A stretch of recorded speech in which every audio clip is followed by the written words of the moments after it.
Isang magandang pagkakataon na bago po mapapakinggan natin ang ating speaker ngayong umaga ay aking po muna siyang ipakilala doon sa hindi pa nakakilala sa kanya. Bagamat ang ating speaker ay tubong si A. niya. Dito po yung lumaki at ako noon ay 18 years old pa lang at tinanggap niya sa kanyang buhay ang Panginoon sa edad na 8 years old. Sino po rito ang nabinyagan na 8 years old? Itaas ng kanang kamay. Yan. Salamat po. Yung ating speaker ngayon, siya po ay nabinyagan at tinanggap niya ang Panginoon sa kanyang buhay na 8 years old.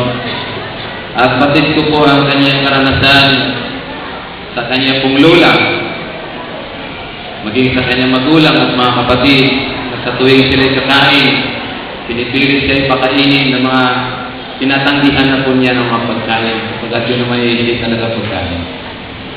So, napakarami ang kanya pong nararanasan sa kanyang pong pamilya. Katunayan, siya lang po ang nagtatagumpay kasama ang kanya pong magulang sa pananampalataya.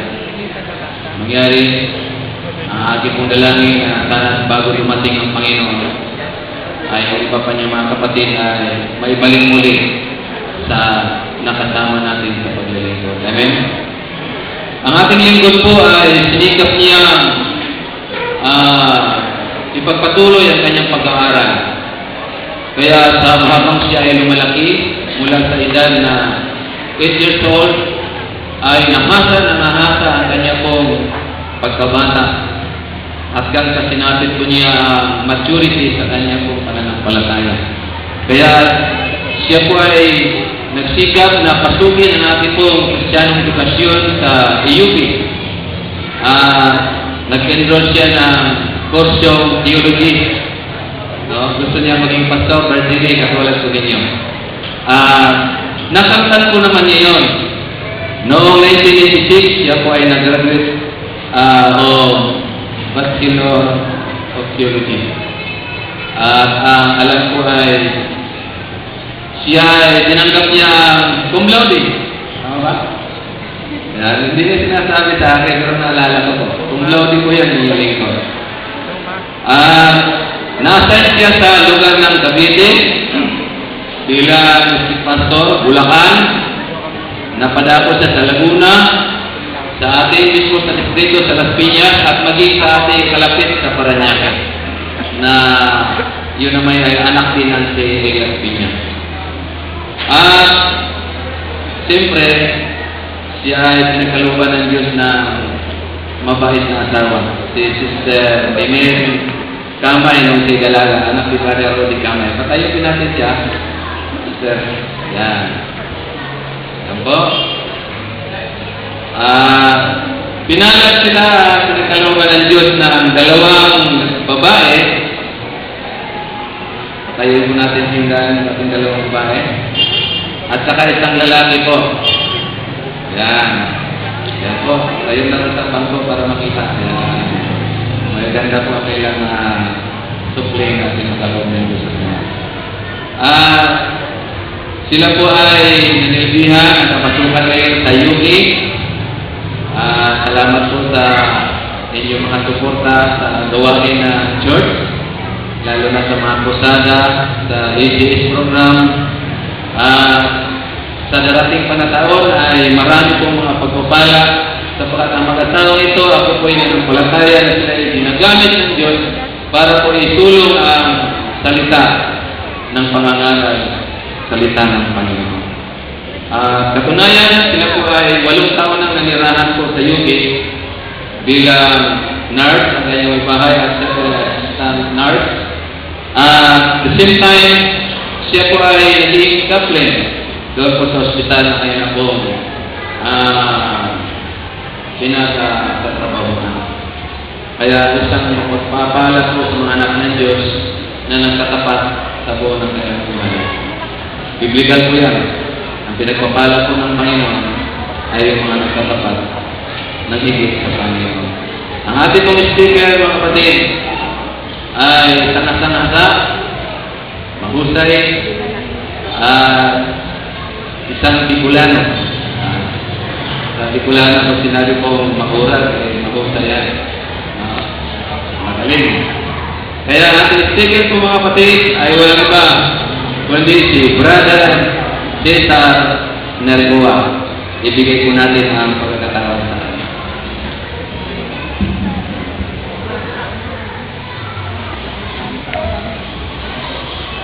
Lagi ho akong kinakabahan kapag pinapakilala.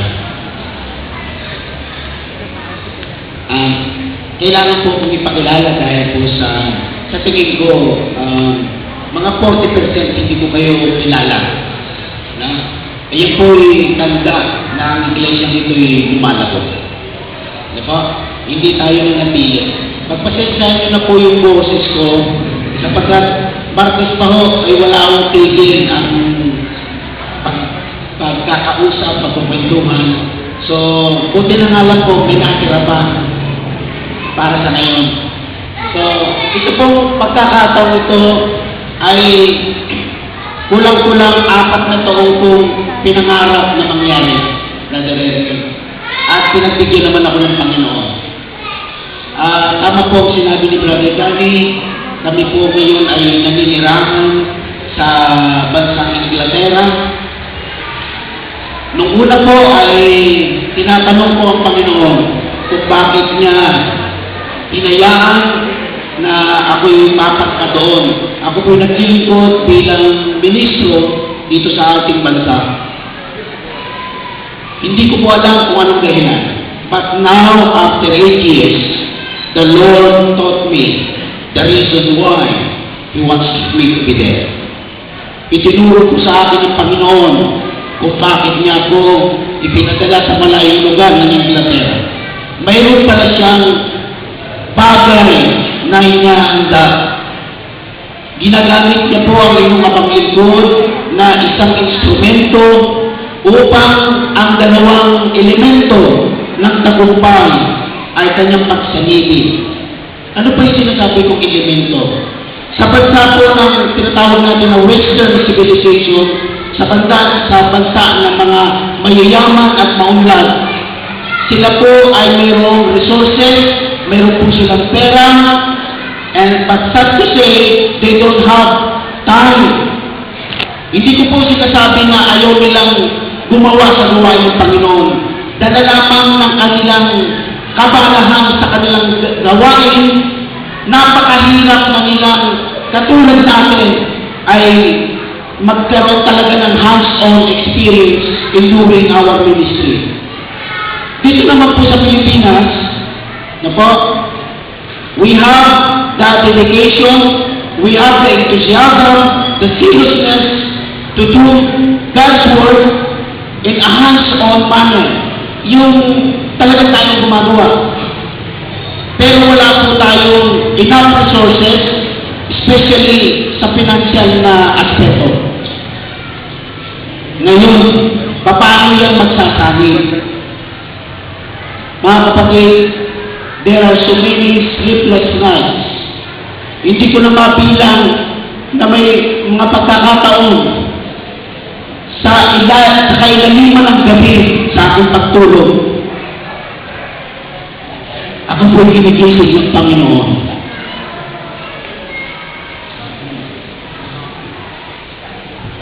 There are times that when I wake up, I'm crying.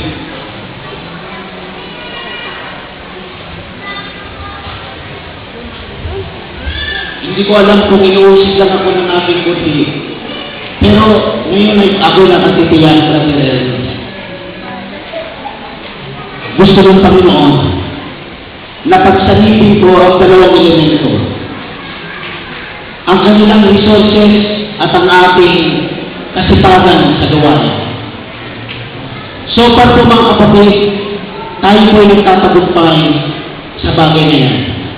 Ang gusto ko po sa inyo, bakit ko po sinasabi sa inyo, gusto ko po na patuloy nyo ipanalangin.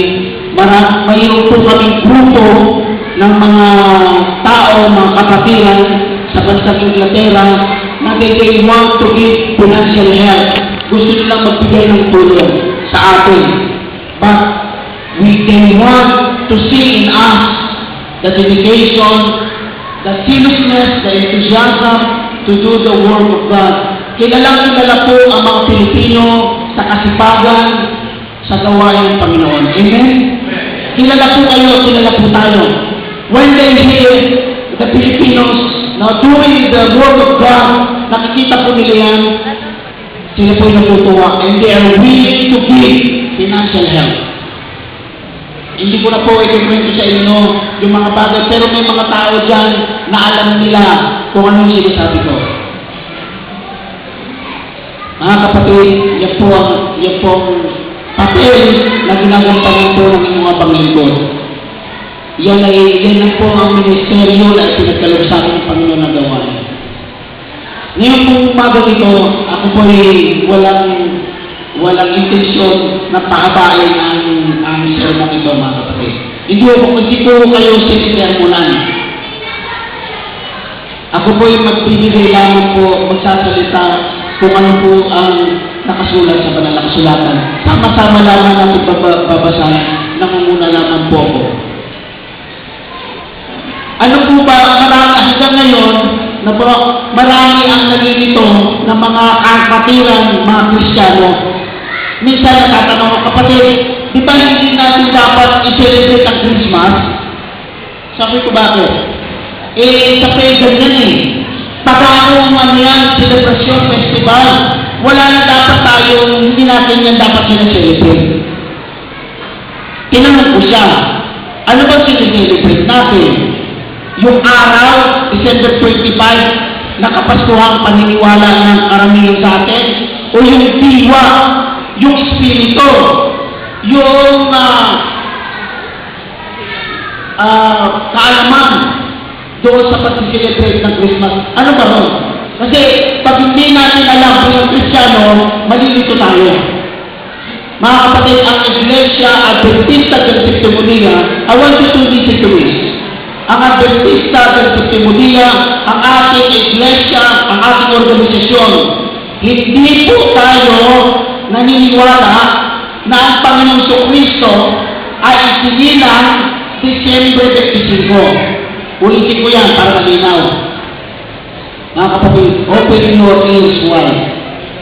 Hindi po tayo bilang Iglesia naniniwala na ang December 25 ay siyang tunay at eksakto kapanganakan ni Kristo. Muna, bakit tayo nakikihalo, nakikilawilo? Bakit nag-Christmas tree? Bakit nagbibigay ng gift? Bakit ang nagbabayatian ng Happy Christmas? Mga kapatid, ang Iglesia ito ay naniniwala na sa kasaysayan ng mundo, ipinanganak ang Panginoong Kristo. Sino naniniwala kayo na hindi naman pinanganak si Kristo? Sige, pakita sa kamay. Ako hindi tataas. Sino naniniwala sa inyo na hindi naman talaga pinanganak si Kristo? Walang Kristo sumatay. Mga kapatid, ang Panginoong Kristo ipinanganak. Hindi lang natin alam kung kailan. Ang ating isinisipra, ang ating pinapagkaisa, yung nakikisama tayo sa kanila, yung diwa, yung importansya. Bakit? Yung salitang bakit na bakit natin sinisipra? Ito ang ating tatalakayin. Ano ba ang the true spirit of Christmas? Yun ang ating sinisipra. Hindi araw, nagkataon lang, mahirap naman siguro mag-celebrate ng Christmas April. Sabihin ng mga kapitbahay natin, siguro yung mga kililin sila. Parang ganito lang yun Bumibili tayo ng mangga, pagkagmangga, di ba? Naintindihan nyo ba ibig sabihin ko mga kapatid? Bumibili tayo ng seasonal fruits kapag sa panahon na. Di ba? May mga prutas na hindi mo mabibili pag December, di ba? Sa summer lang yung nabibili. Mahirap naman siguro, kaya ganon, nagkaganon. Pero, ang Iglesia Adventista, hindi tayo naniniwala. Si Pastor at si Brother sa paulit-ulit. Kasi, doon tayo natututo, paulit-ulit. hindi tayo naniniwala. Sa pakisabi niyo sa mga kapitbahay niyo, we are celebrating Christmas not because we believe that Christ was born December 25. Hindi po. Please, hindi. Kaya na tayo nakikipagkaisa sa kanila sapagkat yung diwa, yung paniniwala na si Kristo ipinanganak sa mundong ito, tinatanggap natin yun. Kaya tayo nakikipagkaisa, nakikisalamuha sa kanila, nakikipagkapwa-tao tayo sa kanila. Yun ang dahilan. Ano bang true spirit of Christmas? Bago ko sabihin yan, mga kapatid, ang diwa, yung spirito ng Kapaskuhan, ay mayroon pong milagro. Naniniwala kayo yan? Mayroon pong himala ang pagsisilibra, ang pagkikipagkaisa ng mga Kristiyano sa pagkikilibig ng Christmas. Noong pong World War I, mga kapatid, makinig kayo dyan, World War I, ano po, noong kasagsagan ng labanan between England and Germany, ano po, nung sila'y nagdegera, buong isang taon nagdegera sila. Pagdating ng December 25, ano na nangyari? Ang sabi ng magkabilang nakampo, pwede ba, maski isang araw, huwag na tayo magpatagan. Pwede ba, sa isang araw, huwag tayong tumitin ng buhay. And they start firing their gun, in the evening of December 24, in the whole day of December 25. Pero pagkatapos nun, sabi nila, bumalik kayo sa kampo nyo, patayan muli tayo. Sabi nila nun. And you know what they did, mga kapatid? Nung bumagsak na December 24, Christmas Day, grada naman ang revenue natin. Yung pong kabilang palig yung Germany, nagdala ng kanilang sausages. Kasi doon sila kilala yung mga sausage. Pag pumunta kayo sa Germany, maga tanghali gabi, sausage ang kakainin ninyo. Kasi yun ang pagkain nila. Para sa mga Pilipino, maga tanghali gabi, may merienda pa, hanin, na bigas o kung ano, pinili ko. Doon tayo mahilig eh. Na, dinala nila yun. Yung mga English, dinala nila kanilang milk and cheese. Yun ang gusto nila. Nagbigayan sila.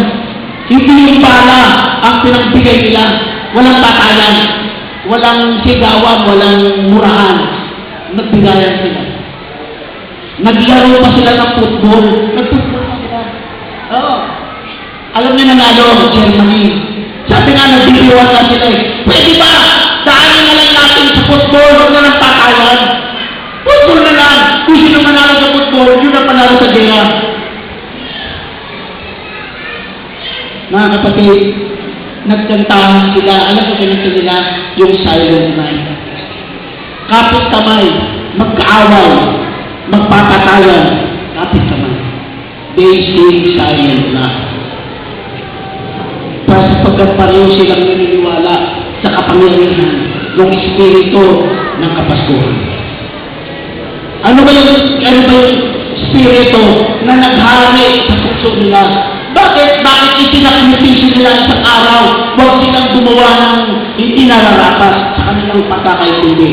Una po, ang Espiritu ng ito po, pagbibigayan. Espiritu ng pagbibigayan. Ang sabi po sa John 3:16, pakibukas niyo po yung mga kasulatan, mga kapatid. John 3:16, sangayon po sa mga theologians, this is the heart, the center of the Bible. John 3:16. Kung kayo po mahilig mag-memorize ng Bible verse, huwag niyo pong palagpasin ito. Mga kapatid, siguro mabuti, sabay-sabay natin pagbigkasin. Siguro sa English muna, for God so loved the world. Ulit, okay? Buksan niyo po, sabay-sabay natin basahin. John 3:16. Ito po sabi, John 3:16. Ito po nasa sulat. John 3:16. Ito na. Sabay-sabay tayo, mga kapatid. For God, what? So loved the world, that He gave His only begotten Son, that whosoever believeth in Him should not perish, but what? Everlasting life. Yan ang dahilan ng Kapaskuhan. Yan ang diwa espiritu ng kapaskuhan. Ang sabi doon, dahil sa pagmamahal. Wala nang ibang dahilan, mga kapatid. Basahin mo ang Biblia, papunta, pabaliktad kung ano-anong pabasa mo. Yan ang dahilan. Bakit isinakripisyo ng Diyos Ama ang kanyang anak dahil sa pag-ibig? Kung mayroon mang dahilan na pakikisanig tayo, makikita tayo sa pagdiriwang ng Kapaskuhan, pag-alaala na huwag papanatay sa mundong ito, isinilang ang Diyos, si Kristo. Bakit? Dahil sa pag-ibig. Anong ginawa mga kapatid? Gusto ko yung pansinin ito, mga kapatid. For God so loved the world, that's what? Ang pag-ibig, may ebidensya. Ang pag-ibig, may ginagawa. Hindi yung basta sasabihin mo, mahal kita, pero hindi kita iibig. May mga ganun tao eh. Sasabihin, mahal kita, pero hindi bukal sa loob. Naalala ko tuloy yung isang kwento. Meron pang temple, susulatan sila. No? Nagkainlaban sila sa sulatan. Noon kasi wala pang internet, wala pang chat-chat, sulat. No? Ang nangyari, ang sabi ng lalaki, maski ako harangan ng siba, maski magtagaan, magbalilan sa kalye, maski pumaha, maski may undoy, sendong, darating ako. Ang sabi ng lalaki, talagang, binigyan ng petsa. Yung babae naman, dumating ng araw, maski ang silay, talagang sinusupply. Talagang handa niya na lahat, buong maghapon siyang naghintay. Namuti na ang mata niya, walang dumating. Nagsulatan sila ulit, bakit hindi ka dumating? Pasensya ka na, may bumambun. Dito sa lugar namin. Mga kapatid, ang pagmamahal, mayroon po yung kaakibat na responsibilidad at may ginagawa. Sabi ng Diyos, mahal ko kayo, kaya ko ibibigay. Hindi niyo ibig sabihin ko, you cannot love without giving, but you can give without love.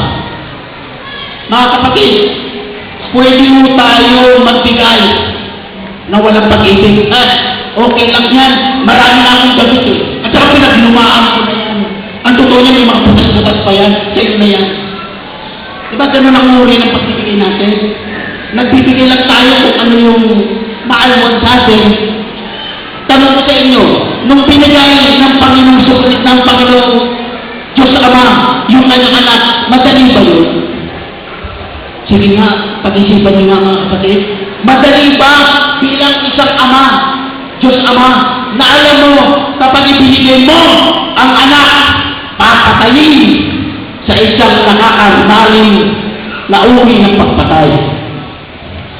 Sa tingin mo, hindi yan alam ng Diyos Ama, na kapag ibinigay niya ang kanyang anak, ang anak niya ay sasambalin, bububugin, puputulong ng puro ng tinig, mumurahin. Alam niyo ng Diyos Ama na gano'n ang gagawin ng mga tao sa kanyang anak. Pero paano niya ibinigay? Anong sabi?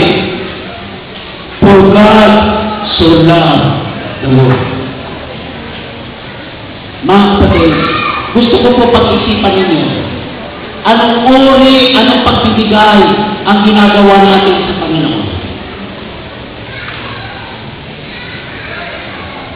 Anong uri, anong klase pagbibigay ang pinipibigay natin sa Panginoon?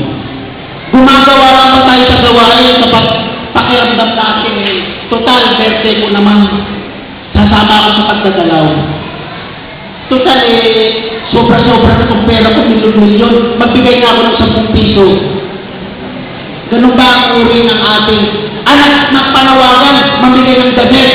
Ang una sa ating ibigay, yung hindi na masusuot, yung parang basahan.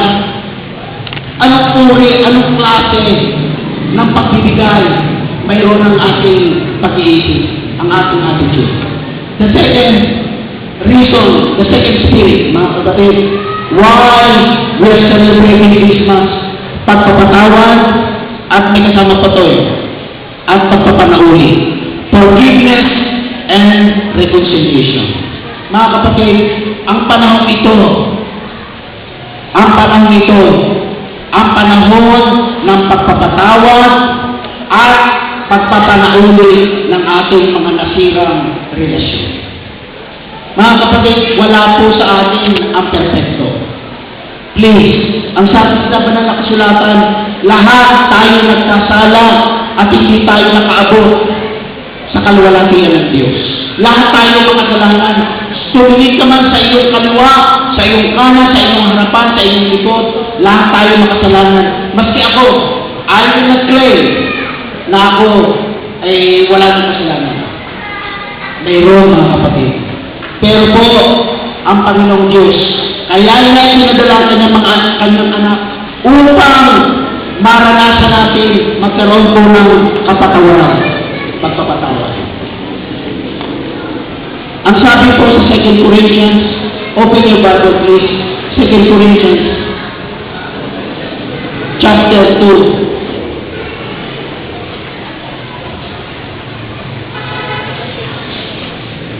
Second Corinthians chapter 5, verses 11 to 21. 11:21.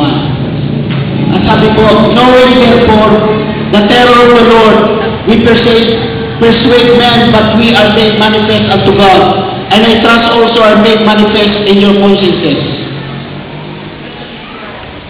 For we commend not ourselves again to you, but give you occasion to glory on our behalf, that ye may have somewhat to answer them which glory in appearance and not in heart. For whether we beside ourselves, it is to God, or whether we be sober, it is for your cause.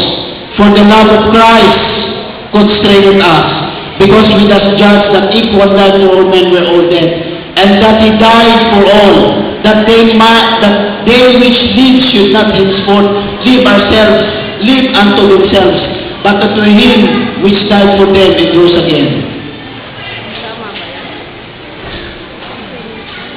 Tinaas natin, taas mo rin dito sa verse 17. Therefore,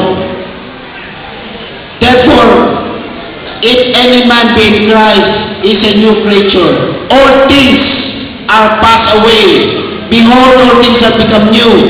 Gusto ko po, pakinggan nyo ito mabuti, verse 18. In all things are of God, who has reconciled us to himself by Jesus Christ, and has given to us the ministry of reconciliation, to which that what the God was in Christ, reconciling the world unto himself, not imputing their trespasses unto them, and hath committed unto us the word of reconciliation. Mga kapatid, lahat po tayo, ang sabi ko kanina, lahat tayo po ay may mga kasalanan. Pero po, ngayon po, dumating na naman ang pag-alaala sa kapanganakan ng ating Panginoon sa Kristo. He wants to remind us. Gustong palalahan tayo ng Panginoon. Anak, alam ko marami kang mga nagawang hindi tama. Ngayon ang panahon. Hindi ba pwedeng ipangregalo na lang natin sa ating Panginoon sa Kristo? Lapitan natin yung mga alam natin medyo hindi natin nagustuhan ng pananalita. Hindi natin pinag-uusapan dito yung katwiran na siya naman ang may kasalanan eh. Di saan lumapit? Siya naman itong magnasalita ng masakit, siya na lumapit. Tanong ko sa inyo, nung nagkasala ang tao, sino lumapit? Ha?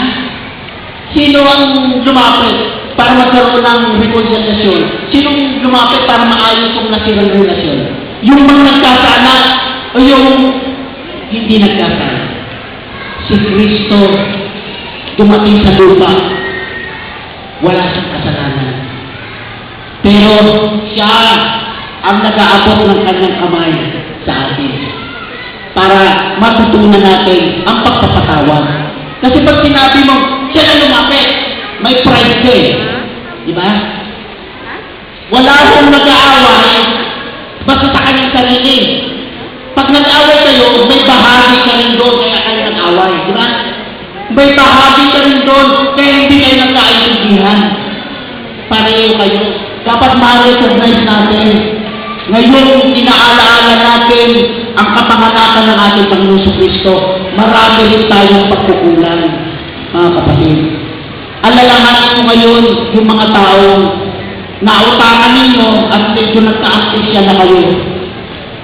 Aalala niyo sana yung mga taong napagsalitaan nyo ng hindi maganda. Maalala sana natin yung mga taong hindi natin pinatawag. Ngayon ang panahon, sinasabi sa iyo ng Panginoong Kristo, anak, ako pumunta rito para magbigay ng pagpapatawad. Sana, total, sabi mo, ako ang Panginoon mo eh. Ako ang Diyos mo. Sana matutunan mo rin magpatawad at magkaroon ng puso. Yan ang tunay na diwa ng Kapaskuhan. Yung pangatlo po, mga kapatid. Pangatlo. Paglilingkod. Bakit ko pong pinilagyan ito? Na may pagmamahal at pagmamalasakit. Marami ang naglilingkod, listen to this, marami naglilingkod na hindi yung motibo pagmamahal at pagmamalasakit. Doon po sa amin sa Bicol, hindi po ako lumaki doon, pero papunta-punta lang ako. Makikita mo, may isang kalsada ng semento. Ano yung kalsada, di ba dalawa sinisimento dyan? Yung kanan lang ang sementado, yung kaliwa, walang semento. Sabi ko, bakit gano'n? Hindi pa binuo. Bakit hindi binuo? Sabi sa akin nung ko, tinuloy ko. Kasi, kaya yan, hindi na po, nanalo lang yung nangako ng kanan, yung kaliwa na talo.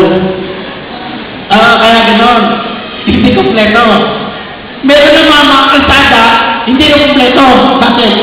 Kasi, no, nung nanunungkulan yung dating mayor, kanan, natalo.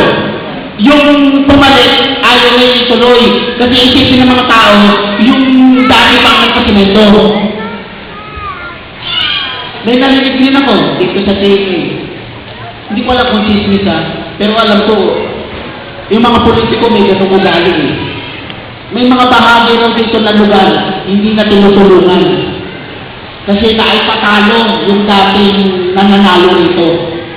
Mga kapatid, ang tunay na paglilingkod, pasalamatan ka man, kamayan ka man, halikan ka man, hindi yung mahalaga sa iyo eh. Ano ang mahalaga?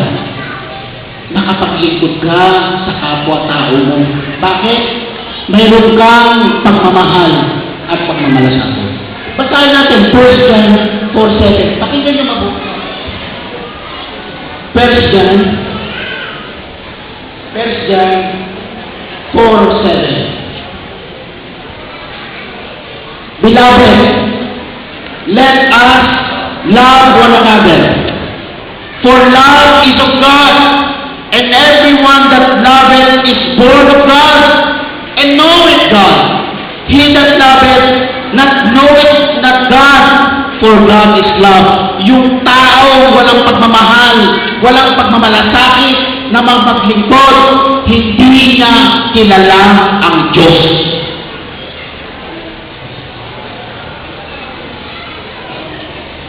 Ang tao ang mananampalataya na hindi marunong magmahal, hindi marunong magmalasakit sa kanyang kapwa-tao, magkita na araw-araw sila sa simbahan, hindi niya kilala ang Diyos.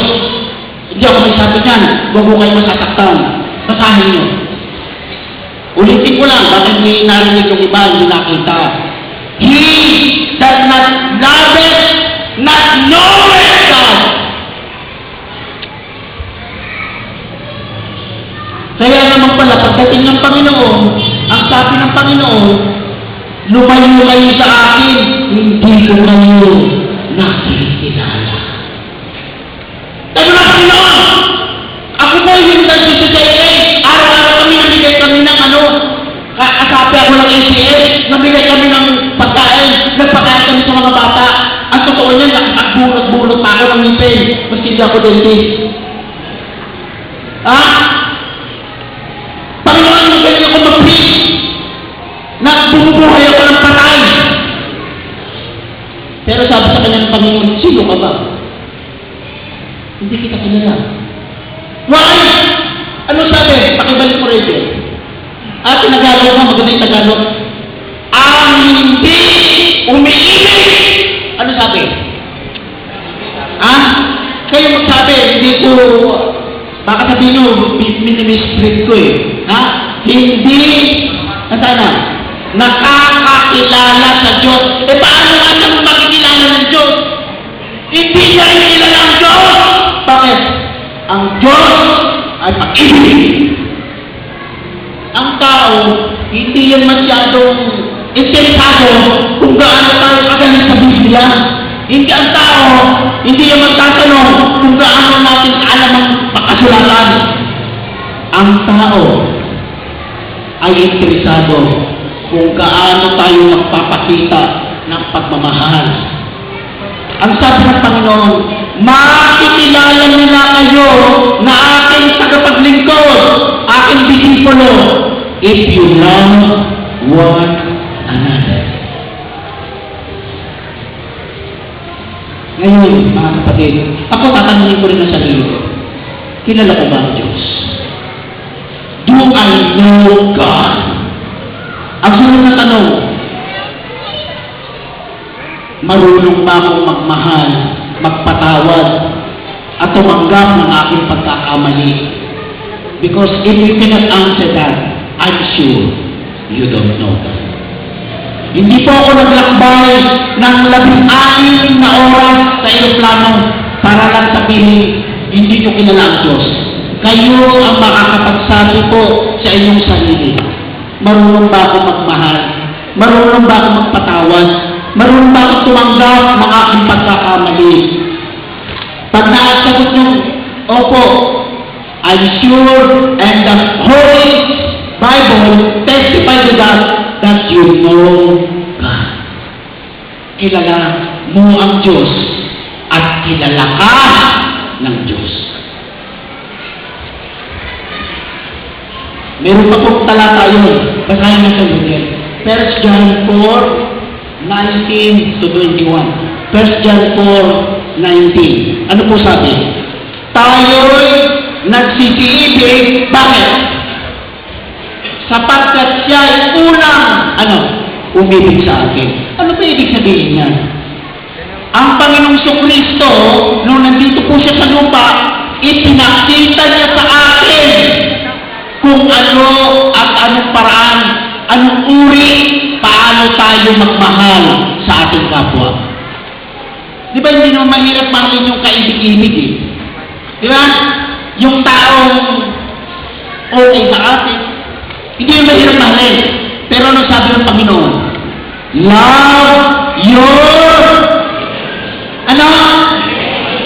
Ano ibig? Yung mga tao, suyang-suyang na. Yung mga tao, pag nakita mo, gusto mo lang, baka gusto mo timisin. Di ba? Yung mga tao, pag nakita mo sa langit, para yung nakita sa langit, gusto mo lang mapasa yung tiyerno. Ayaw mo siya makita. Talagang ganun makasiplan. Ipinakita sa iyo ng Diyos. Basahin mo sa Biblia. Sino bang uri ng tao minamahal ng Diyos? Di ba? Sila Nicodemus. Di ba? Si Zacchaeus. Sino ba si Zacchaeus? Yung pandak. Nakaka-relate ako kay Zacchaeus eh. Yung pandak na mangulenta ng buhay na sobra-sobra. Yung magnanakaw ng kaban. Dili mo, yun ang nakakasipman ni Kristo. Yun yung mga tao nakakasaluluhan ng Panginoon. Yung prostitute na si Mary Magdalene, di ba? Yun ang uri ng mga tao na pinagpakitaan ng Panginoon ng pagmamahal. Tayo gusto natin mahalin yung nagbibigay lang sa atin ng regalo eh. Gusto natin taong kausapin yung mga taong pumapansin sa atin, yung ganda ng damit mo. Di ba? Pero yung mga taong iyak, nakatira yan dun sa squatter. Hindi natin pinapansin. Pinagpakita sa atin ng Diyos. Maalala natin kung nandito si Kristo sa mundo. Mahal niya. Maski mga mga sinasabi natin dirt of society, yung mga libag ng lipunan, yun ang mahal ng Panginoon. Ang sabi nga ng Panginoon Kristo I came here, not for the righteous, I came here for the sinner. Diba yung sinasabi ng Panginoon? Yung mga nagpapaitan, yung nagpapanagpanalan, hindi ako naparito para sa kanila. Naparito ako! Sabi ng Panginoon, doon